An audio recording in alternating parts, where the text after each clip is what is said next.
Well, good afternoon, everybody. My name is DJ King. I'm with the Alberta Health, and I'm the Executive Director for Health Economics and Funding, and I'm very pleased today to have Deborah Marshall, Dr. Deborah Marshall, here with us.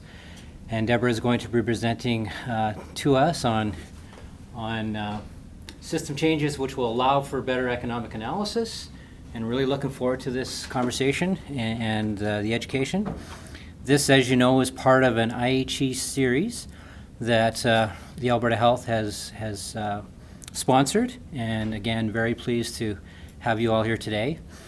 Deborah, Dr. Marshall comes with as a Canadian Research Chair in Health Services and System Research, and she's also the Arthur J.E. Child Chair in Rheumatology.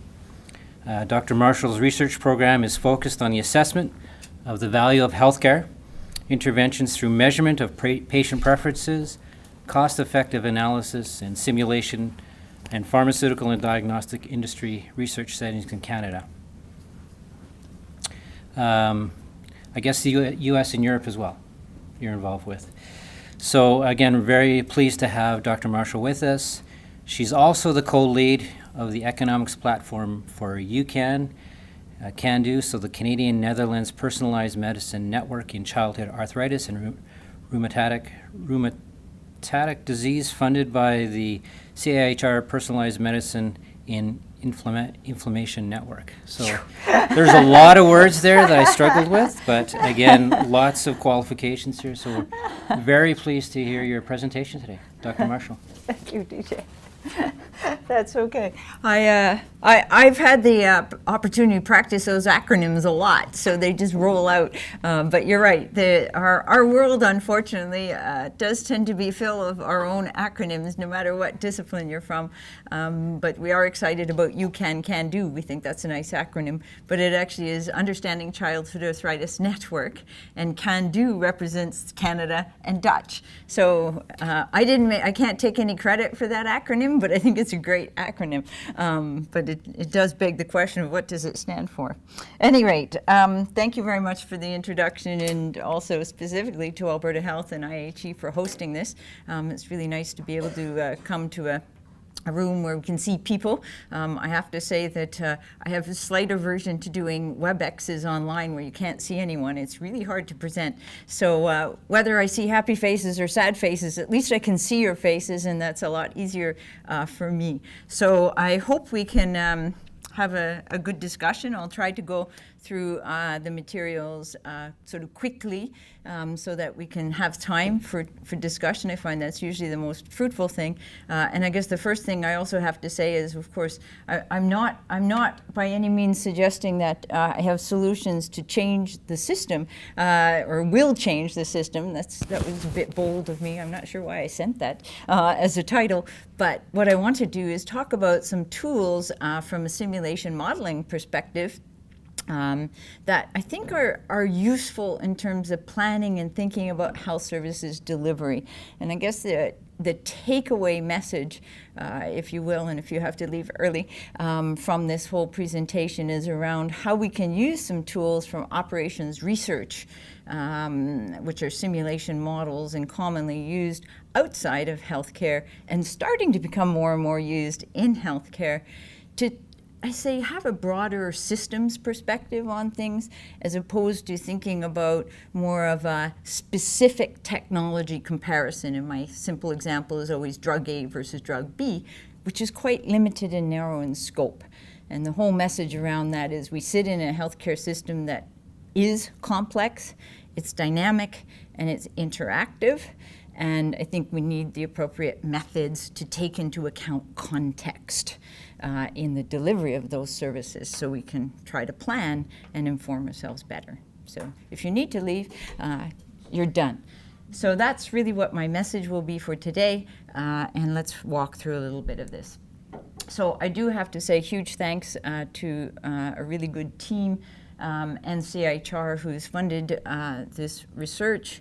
And you can see the names of different people here too, but it's also been done in collaboration with a variety of organizations, including Alberta Health, Alberta Health Services, and the Strategic Clinical Networks and the Bone and Joint Networks.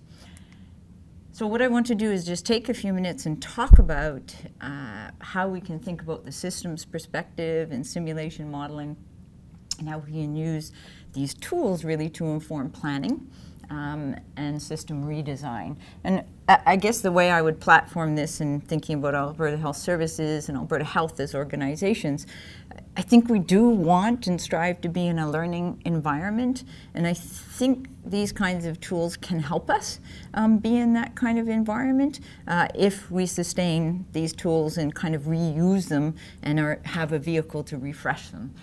So I think that can help, and there are examples where these kinds of tools are used in a quality improvement context. So for example, at the Mayo Clinic, they have a whole team of people, and I know there have been delegations from Alberta Health and Alberta Health Services who have gone there. I have a number of colleagues with whom I work there, and they have a whole group of people who use these kinds of tools to improve the quality of their care and the delivery of their care. So there are real examples in systems where they use them. And then I'll use osteoarthritis as an example to try to illustrate some of those concepts. So that's my plan. Traditional, so I don't know how many people in the audience are health economists. Oh, okay, it's a scary bunch then. Okay, I was with a colleague the other day actually, and they said, oh, health economists are so mean to their own people when they are presenting and things. Oh, I was at a KT conference, and the KT people are very friendly as an audience. Anyway, please be nice.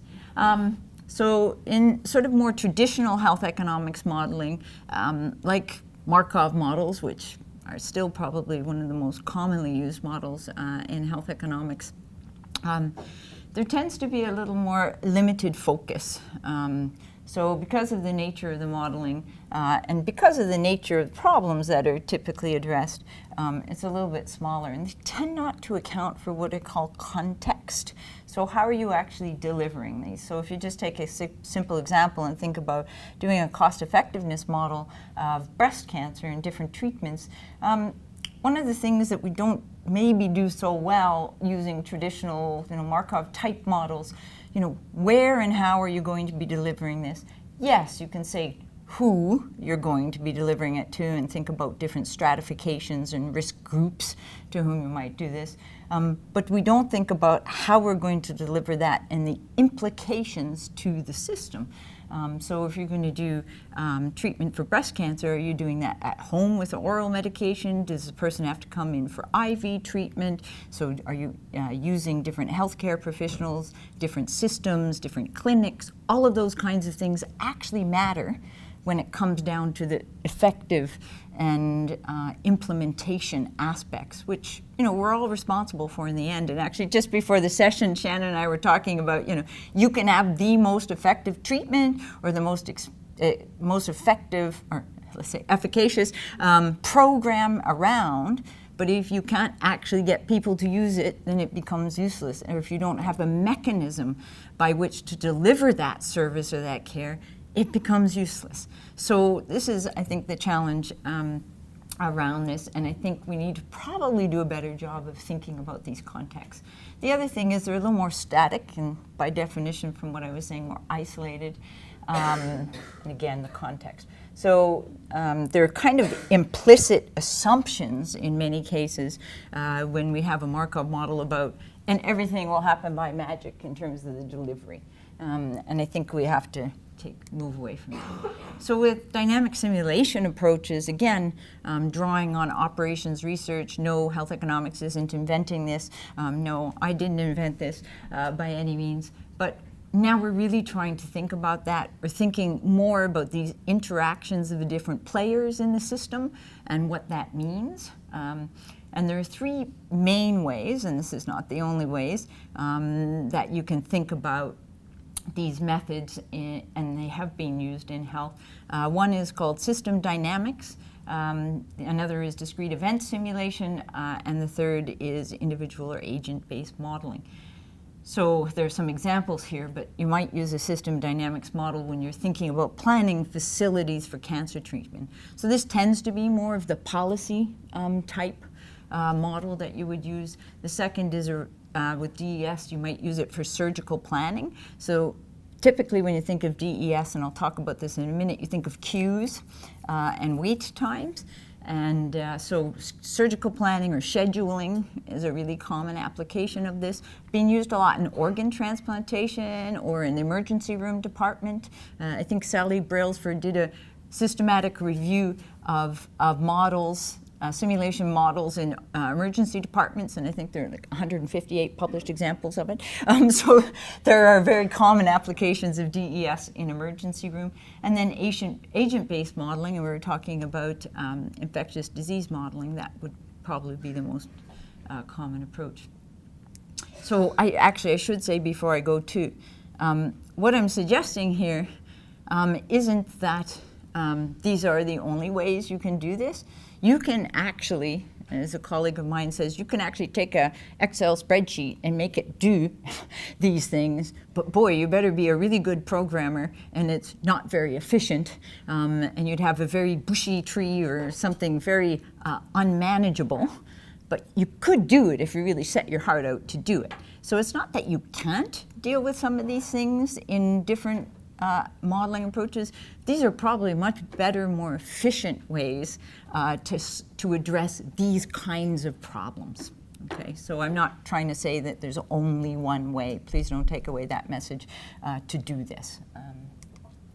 So why would you want to do that? Why do we want a systems perspective, and why simulation modeling? I said this earlier, but healthcare is really complex and there's a lot of interactions. So just on the surface, if you think about that, it kind of makes sense that you'd use modeling approaches to understand that system that are actually designed to look at systems. So we're able then really to, I think, look better at the behavior of the system because of that interactivity with this, as opposed to having your Markov cohorts who will have a probability of moving forward. And again, yes, you can make that stochastic with probabilities, but not in the same way you can here. And of course, if you do modeling, how many people actually do Markov models in this audience? Ellen? A couple people, okay. They're just like any model, they're not perfect, but they're a good way to try to synthesize data. And I think also, particularly with simulation modeling, a really good way to think about and evaluate both intended consequences of an intervention, but also the unintended consequences of an intervention. And this is where the simulation is kind of nice because there are feedback loops in the system. And what I also like about it is the idea that you can run scenarios and you can try to address questions or problems or ideas or experiment, let's say, without having had to implement it first. Because as you know, because you deal at a very large level in the healthcare system, it's really expensive to try to make change in the system. Even the smallest little tweak is a major thing to change. So the more evidence or information that you can have about it before you actually do that is probably helpful to get the best decision that you have. Might not be perfect, as I said, but it would. So why is this linked to quality of care? Well, a lot of quality of care issues really come around the problem of patient flows. Where in the system, where is the demand? And we know there's a lot of variability around that, so models are helpful to look at that. How do the flows happen? So what's appropriate or inappropriate in the system for flows? Have we sent people down the wrong pathway in a system? Because there's a lot of different decision points in the whole management of care.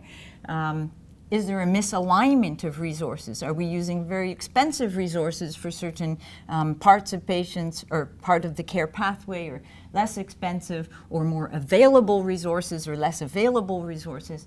And then also this whole idea of capacity. So one of the challenges we have in lots of different disease areas, as you know, is access to specialists. We've got a lot of wait times in a lot of different areas, and I do a lot of work in musculoskeletal disease, so hip and knee wait times are still in the news, despite a variety of efforts, but also in rheumatology, where we do a lot of work too. those wait times are even longer in some instances to go get to see that specialist. So what we need to do is figure out how do we improve that flow and use our very scarce resources, a la the specialist, in order to get people to be able to see them and get people the right place at the right time and all of that kind of thing. So this is where we can think about using more of these system simulation model kinds of approaches. There was something else I was going to say, and I forget what it is. Okay, I'm sure I'll think of it later. So if you think more on the health services delivery kind of side, these kinds of things are processes where we want to have feedback. Also, there's often not linear relationships.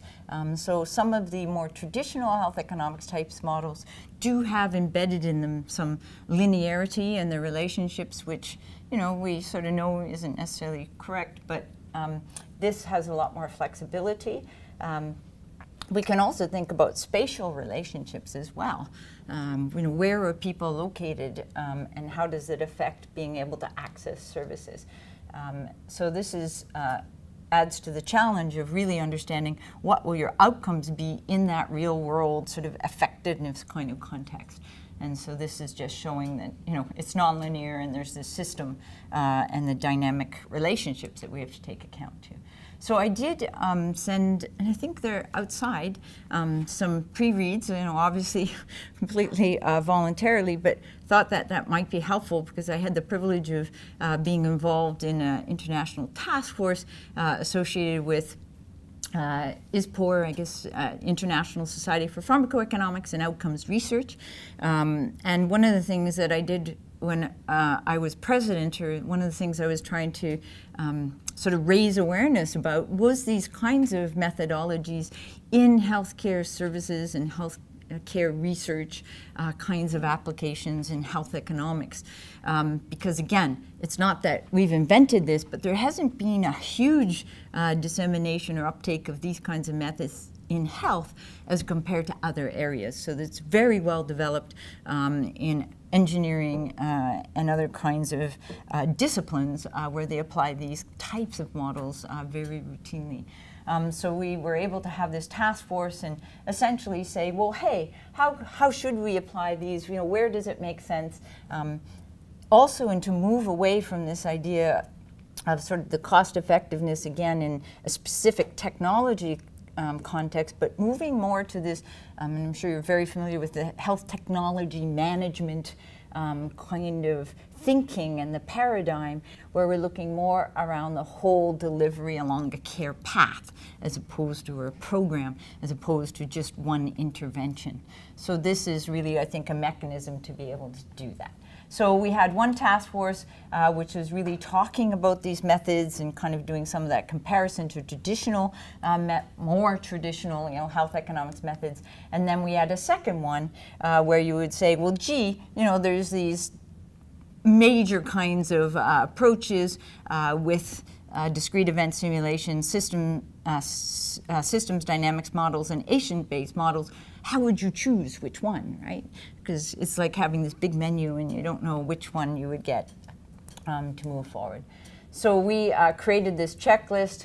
You kind of do checklists in these task forces.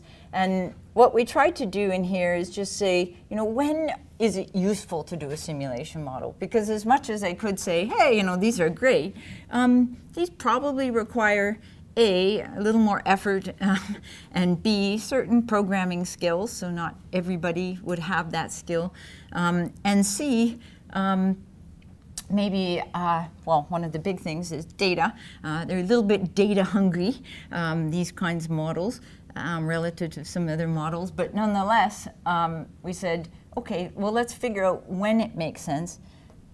But you can, again, going back to what I said earlier, you can model almost anything in using any methodology, but these are more appropriate. So this is really just a guide to say, hey, if your problem has multiple events, multiple relationships and stakeholders, thinking about where care is delivered and you've got a system, and the system can be little or big or whatever. this is probably when you might want to think about it. Gee, do you have nonlinear relationships that you know are important that's going to affect behaviors and outcomes? Well, you probably, maybe simulation will be better. There's multiple levels. So, and I'll talk about this in a little bit, but you know, are you trying to deliver care in different settings, for example? And then you're trying to understand. So actually one of the nice things about any kind of modeling, and I sort of have always an ulterior motive in a model that isn't always about just getting the result. It's about when you have to organize your information and the flow of data in a systematic way and make it all talk to each other. A, it's hard because the data aren't collected that way. And B, it makes you realize where are the gaps. And I think so by going, even if I just call modeling an exercise, by going through the exercise of lining up all the data and trying to make it talk to each other in some coherent way, you learn where there isn't data that you actually really need, or where the quality of the data isn't so good. So we're been working with our PRIUS grant, so we have a partnership in Health Innovation Systems Research grant with Alberta Health Services, and you know, we are combining clinical data with administrative health data and also the electronic medical records. And I can just assure you that there's a lot of information there, or a lot of data there that maybe isn't very good information because sometimes it's not clear how it's collected. Two, sometimes there's a lot of missingness, like we have variables that have 90% missingness, and I can't use it.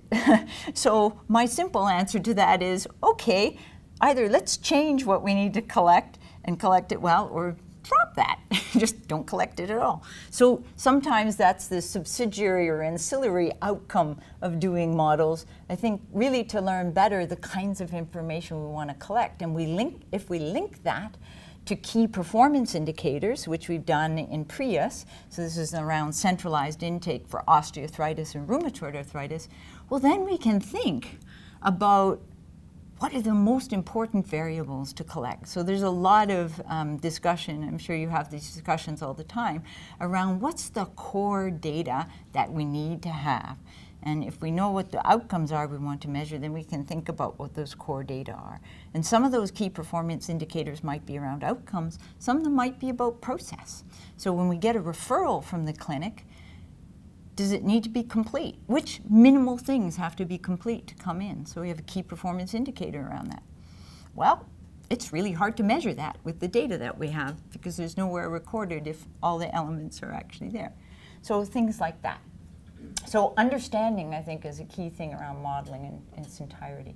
I mentioned these feedback loops, so having feedback that may positively affect the flow of patients through the system or negatively affect the flow of patients through the system. Agents, so we have multiple stakeholders. There's some time dependency to the system. So in a Markov model, you usually have a defined time period or cycle length in the model. And yes, there's ways to adjust that and have tunnel states so you can make them a different time frame. But here in these kinds of models, there's a lot more flexibility about that. You know, things don't have to happen every 6 months or something like that. And then I mentioned this earlier around the unintended and intended consequence and the emergency of things.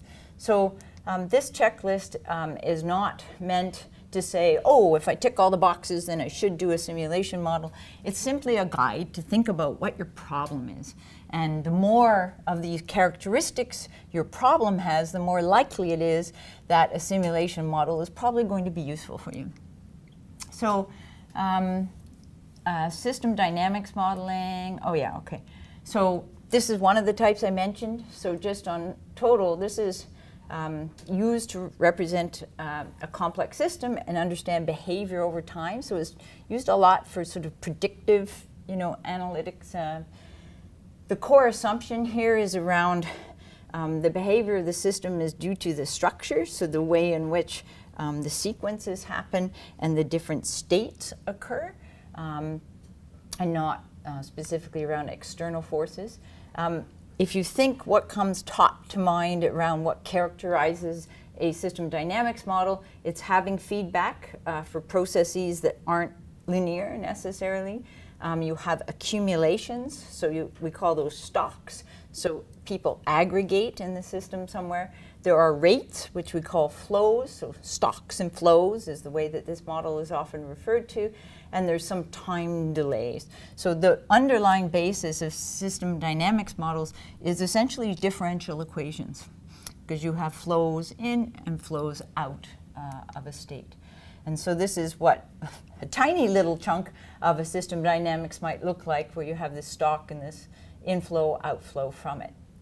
And an example of this might be, how is in the hospital departments, how do patients flow through a system? So they come in through emergency department and then go into an inpatient bed or something like this, and what's the probability that they would go into the next stage or not, and what might affect that?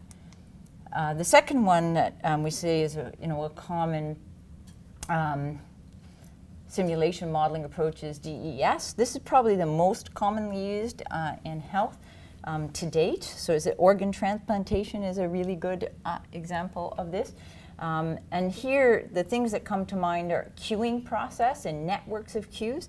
And so there's an emphasis here around how do you use your resources. And the language in DES is around these entities and the resources, queues, and resource availability. So you have processes, you have entities, which are often patients, obviously in our situation, moving through the system in the process. You have resources that act on the entities to process them through the flow, and you have events. And with DES, it has a lot of flexibility to attach characteristics, so risks. So if you think of patients who may have comorbidities or have different risk characteristics, age and sex and things like that, you can attach those characteristics to people, and they can actually get new ones as they go along, but they keep those, and they move through the system based on that risk profile. So a good example, as I said, is organ transplantation, but you're waiting, there's a service, and somebody is providing and serving those services. So this is commonly used in surgical planning. I mentioned the emergency room, organ transplantation, scheduling systems where there are queues, that kind of thing.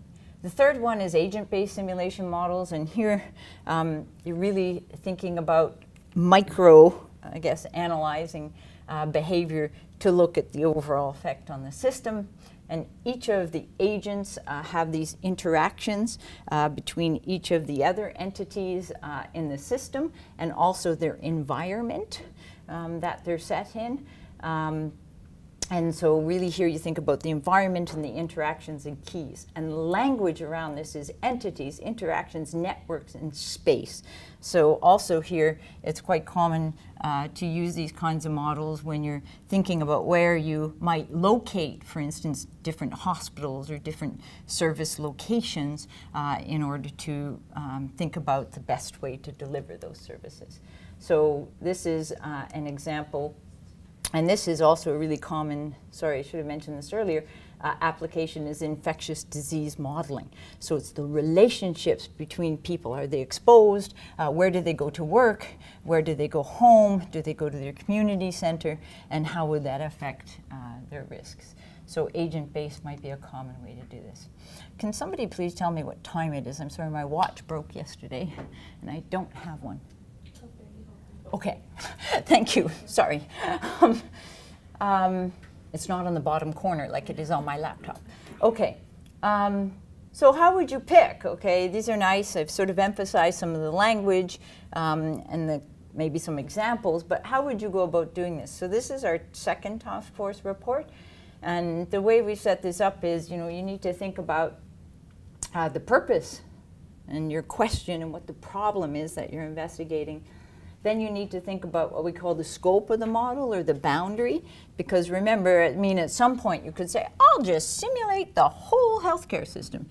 And rumor on the street is that there have been efforts to do that, but that's a really hard thing to do. And there are some examples of very large models at very large dollars. People have tried to capture whole systems, but For the mere mortal, that's probably a little bit big and maybe a little too complex, but it's very important to think about where is your model going to go and how far in the system, because in the end, everything's connected to everything, but you've got to cut it off somewhere. And that really has a lot to do with the feasibility.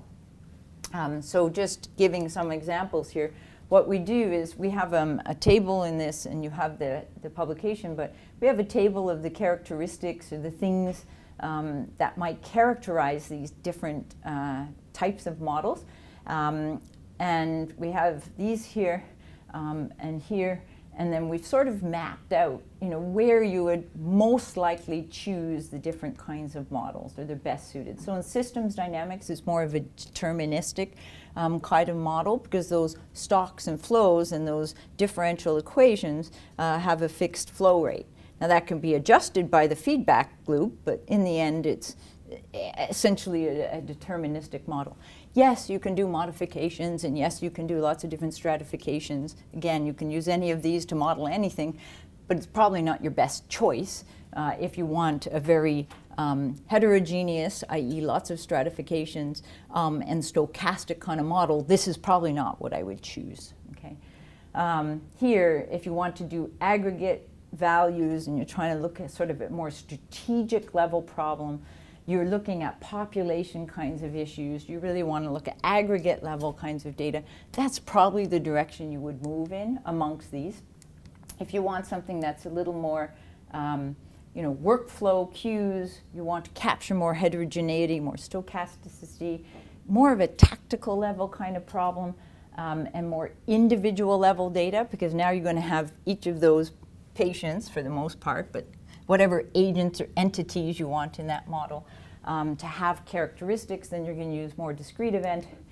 And then in agent-based modeling, here it's those environmental kind of agency interactions with other people and adaptability of the individual to its interactions. So that just gives you sort of a top-level way to kind of think about this. There's obviously more details in that paper, and there's also lots of reference, because hey, it's only one little paper, but we were trying to, as I say, really increase the awareness of the ISPOR membership about these kinds of methods and more uptake. So if we think about examples of problems, then what kinds of things could you address with these methods? More policy and strategic would tend to be systems dynamics. You can also use agent-based modeling, and I mentioned the idea of, well, if I were thinking from a policy level, where would I locate my specialty clinics? Sometimes an agent-based model might be needed in that sense, but here's kind of informing policy. I'll use the example of centralized intake to figure out how would we implement this and set up the best system for centralized intake. At a tactical or operational level, sort of more on the management and logistics side, probably agent-based and discrete event simulation is going to be most relevant. So if you're trying to figure out how would I best manage wait times for a specific service, as I said, having a constrained resource of a rheumatologist or an orthopedic surgeon, I'd probably use one of these methods. If I want to do scheduling, I'd probably use a discrete event simulation model. And again, potentially an agent-based model. But those are just a few examples. There's a bunch of examples in those papers with references about how you might approach the different problems. So now, I don't know, are there any questions at this point? I'm going to give an example. So this is sort of the second piece, just to give you an illustration. In osteoarthritis, we did a system dynamics model, and then with our partners at Alberta Health Services, they said, oh, and can you answer this? And oh, can you answer this? And then we went back and reprogrammed it as a DES. That was fun. But now we can answer a few things that we couldn't answer in DES. So I'm just going to use that as an example just to try to illustrate some of these things. But did you have questions in the meantime? Oh, we can't do that in between. I have to keep talking. Okay, I'll try to talk more quickly so we make sure we have that time. We were funded by CIHR And we put together this whole system dynamics model. Basically, we have all patients with osteoarthritis in this system and have been able to model it from 1994 through to 2013, where our data cut ends. But basically, we follow them through contact with the system. So this is typically primary care, where we can see an ICD-9 code for OA, and then follow them through the whole care path. So let me show you what that looks like. Just as a really quickie, for those of you who don't know, osteoarthritis is a big deal. It's like 10 to 15% of people over 15 years and older. There's an increasing demand, like everything else, with an aging population, but also a more increasingly obese population, as we're all familiar with. And we need to think about, well, how do we have a sustainable means of managing this within the resources and that we have available, and how do we meet targets? I mean, there are wait time targets and things like this, and we're not quite getting A grades yet. And in fact, here's the, I think this was a couple years ago, but depending on whether you're a glass half full or half empty person, 4 out of 5 Canadians are getting the procedure within medically acceptable wait time. So the benchmarks for hip and knee are 182 days, and 26 weeks, 77%. So, okay, you could say, well, that's great. But there's 20% that aren't meeting that, and we're still only working on a 182-day benchmark. You can discuss this in lots of different ways, but that could be not so good news. And you know, they do these report cards with CAIHA and whatever. Well, we basically have B's and C's across the country. So we're still not quite getting there, right? We want A's. We all want to be A+ students. We're not yet. So we have some improvements. There's an opportunity for improvement. I think that's the way I'm supposed to say that. So, you know, this is where we're at. So we started on this project, and the intention was really to try to create a tool that could help inform planning of care and think about, you know, multiple dimensions of care. So, you know, we have the Alberta Health Quality Matrix with our 6 dimensions, but think about accessibility, effectiveness, efficiency together and across the continuum of care. So where OA starts through to the end of medical and surgical management, hip and knee joint replacement if you need it, and that is a small proportion. It's not the whole population who needs that. And then potentially getting a second replacement, which does happen more and more now as we get older and older, because we live longer. You know, the 60-year-old is the 40-year-old, and I guess the 80-year-old is the 60-year-old now. So the idea is, well, we need a sustainable plan. So we have a lot of different data sources.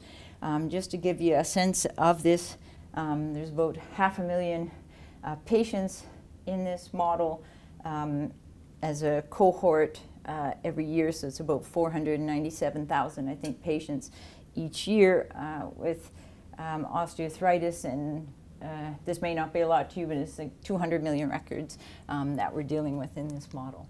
So no, you can't read this, not expected to. What this does is try to say, initially, we also got Statistics Canada data, by the way, on self-management, and we were able to show with that. They do a special survey occasionally, as you know, and they had one on arthritis, fortunately, and we estimated that people self-manage for about 7.7 years in self-management before they hit the system. So we say hit the system in the sense we see them in primary care as a code, and then proceed through the rest of the system or cycle in the system. So medical management is covered in this system, as well as surgical management. We have a lot more details about this piece, so that's why it's bigger. And there's a lot of different relationships. This is just meant to show you this is complex, okay? It's a lot of bits, but it covers this whole range. So we modeled this initially as a systems dynamic stock and flow model. By the way, the classic image of this is the bathtub.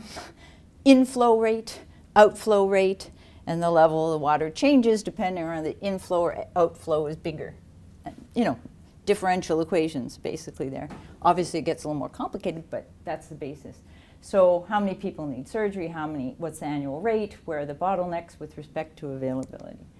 So how can this help? One, it's really interesting when you get all of that data and line it all up to see where people are in the care path, what resources they're using, and also look at variation. So we could look at this by zone and things like that.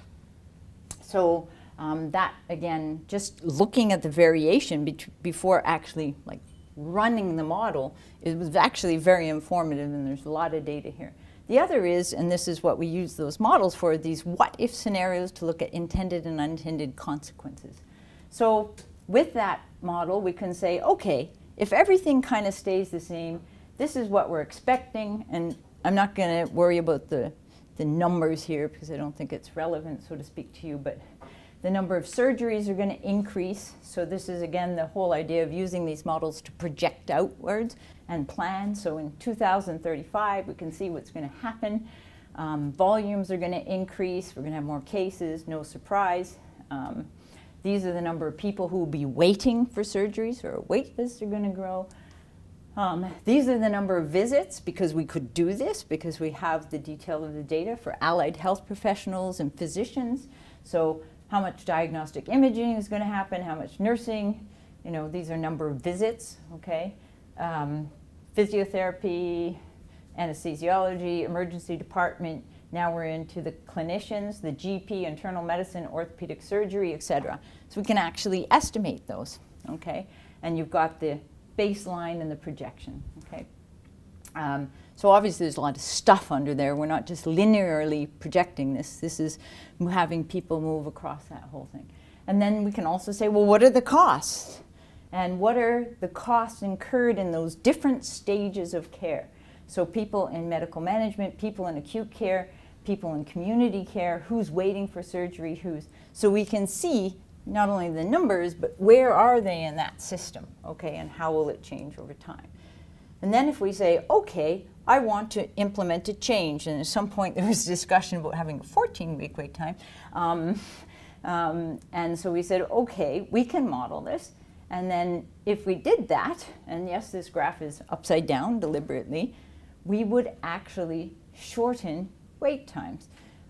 So we would now change the visits to allied health care and physician, because people aren't waiting now for their surgery, because when they're in pain and they're waiting for surgery, they go to their doctors, try to get relief and try to get care. So this would actually change the number of visits, and then we also projected out this whole trajectory of costs. So this is, I'm catching up to get, we used to say drain the swamp, but get rid of the bait line. So this is the investment. And then over time, what happens is we've done those more surgery.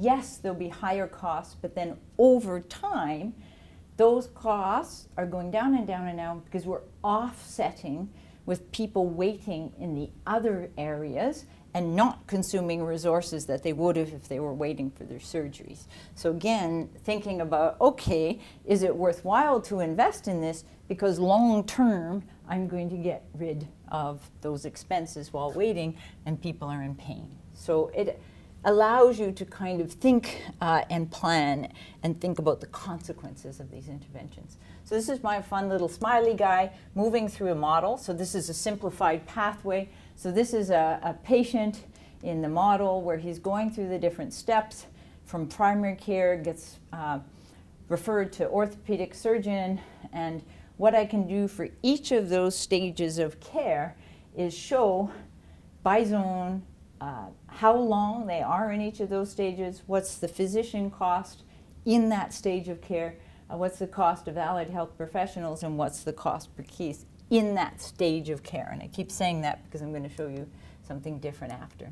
So I can follow this person through and estimate that. I can do other pathways too. But then I can think about, well, where do the costs accumulate? Again, this is by stage of care. So in primary care, in Alberta, people on average spend 5.4 years based on these data. It's $1,000 per patient. And on average in this system, there's 97,000 patients in that at any point in time. So this is kind of a cross-sectional look. Then in acute care, they spend on average 4.1 days. It's 7,500 patients, and the cost is more, much more per patient. The cost is bigger, but there's a lot fewer patients than in acute care, right? Ooh, did I change the color? Oh, okay. And so then you can think of, well, what is the cost of this group in 1 year and the duration of this stage, and what is the cost for the duration of this stage? And so I think that's pretty interesting in terms of planning a healthcare system, because you know there's always this volume and cost sort of trade-off, okay? Now, we also then are interested in comorbidities. Well, OA patients have a lot of comorbidities. Well, interestingly enough, you know, COPD is big, depression and hypertension. And this study, by the way, is we're doing the platform in Alberta, but then we're going to apply and populate with Manitoba data as well. So we're doing this in parallel. And so because we wanted to add this kind of detail, yeah, we could do it in SD, but it's becoming a little unwieldy because we already had it stratified by zone, by joint, by sex, by age groups, etc. And it was kind of becoming bushy in modeling language. It's like, oh, you know, this might not be best. And furthermore, in our discussions, you noticed in those graphs I was showing, it's by stage. Well, that's nice, but guess what? Alberta Health Services was really interested. I want the cost annually. Well, we can sort of kind of get that out, and we could just divide, but it isn't as easy in SD as it is in DES. So it's like, oh. Anyway, and we wanted more details, and we wanted to add in BMI, and we want to add in the Q of the constraint of the orthopedic surgeons and all these good things. And it was like, oh. So we actually went back and we completely reprogrammed it as a DES model. So now we have DES model, and this is more that operations, and we can include these Qs, etc. So now we've redone this in AnyLogic, so it's a different kind of software. This happy face does not work on your computer, sorry. But basically, we now have a new system with the same pathways, the same areas, so to speak, but there's an individual pathway in here. So the happy face doesn't work right on your system, I don't know why. But this is just a deep dive into the specialist.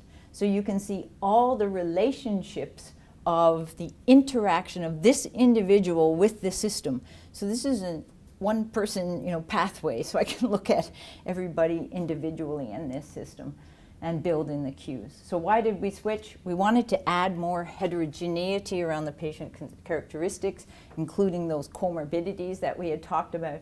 We also wanted the average cost per patient per year, and we wanted to characterize these cohorts by individual care paths and be able to look at the uncertainty around those estimates, so give confidence intervals to our numbers. So for example, here, using DES, we can look at this heterogeneity, and this graph basically shows the total number of patients with OA in Alberta, but now these breakdowns show us, well, how many have are complex cases in the sense that they have multimorbidity, or do they have one comorbidity or any one of those, and which have no comorbidities. And you can see the difference, and here's the total.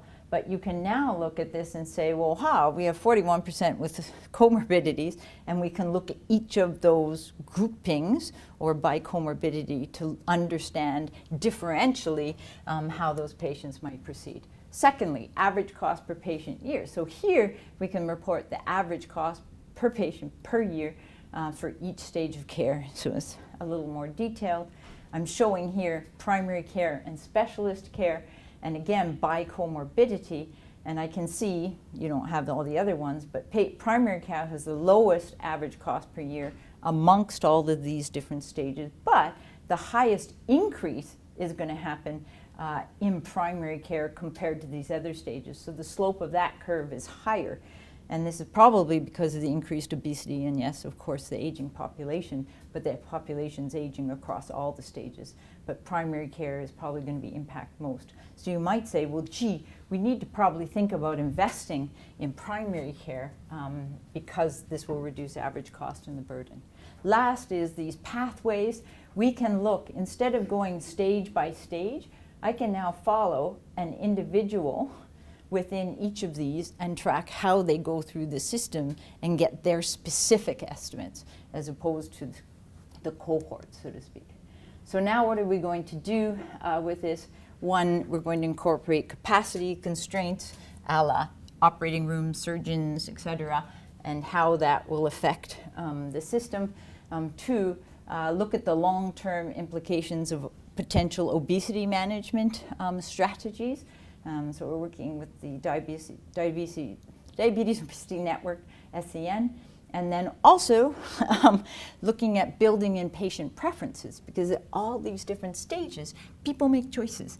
And so maybe if we can understand those and think about differentially informing people about strategies, we can think about different policies, like next available surgeon for people who are waiting. So we could offer next available surgeon if they knew that there was a shorter wait time for Dr. Smith versus Dr. Jones. So these are the next applications. And just as a summary, I think simulation modeling is an efficient approach, not the only approach, but efficient to look at complex systems with interactions. We can think about their role in health system and care planning, and test scenarios and look at these things and basically help inform, look at system performance and inform choices about different interventions. So thank you so much. Before I left, I promised Louisa, if you have students, ISPOR has a student chapter. They're really great with students. Louisa is the outgoing chapter president. I'm a faculty advisor, but I encourage your students to join ISPOR. It's a really good networking, I think, opportunity for students. So that was separate, but and thank you very much.